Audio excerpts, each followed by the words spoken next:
আসসালামু আলাইকুম ফ্রেন্ডস, এরোজেট শিক্ষায় আপনাদেরকে স্বাগতম। আপনারা সবাই কেমন আছেন? আশা করি সবাই ভালো আছেন। বরাবরের মতো আপনাদের সাথে আছি আমি সাইফুল ইসলাম। চলে এসেছি নতুন একটি ভিডিও নিয়ে। আজকে আমরা জানবো আপনি পাহাড়তলি থেকে হাটুভাঙ্গা যেতে কোন কোন ট্রেন রয়েছে, সেই ট্রেনগুলা ছাড়ার নতুন সময়সূচি, বন্ধের দিন এবং গিয়ে পৌঁছতে কতক্ষণ সময় লাগবে বিস্তারিত। আমি যদি আপনাদেরকে ট্রেনের সময়সূচিগুলো বলে দেই, আপনি পাহাড়তলি থেকে হাটুভাঙ্গা যেতে শুধুমাত্র একটি ট্রেন রয়েছে, সেটি হচ্ছে কর্ণফুলী। কর্ণফুলী ট্রেনটি পাহাড়তলি থেকে ছাড়বে সকাল ৯টা ৫৭ মিনিটে এবং এটি হাটুভাঙ্গা গিয়ে পৌঁছবে বিকেল ৪টা ৮ মিনিটে। এই ট্রেনটির কোনো অফ ডে নেই।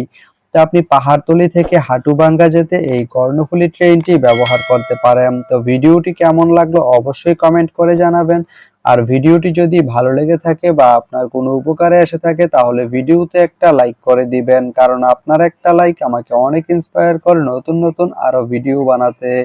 তো ধন্যবাদ সবাইকে ভিডিওটি এতক্ষণ ধৈর্য ধরে দেখার জন্য। ভালো থাকবেন, সুস্থ থাকবেন, এডুকেট শিক্ষার সঙ্গেই থাকবেন।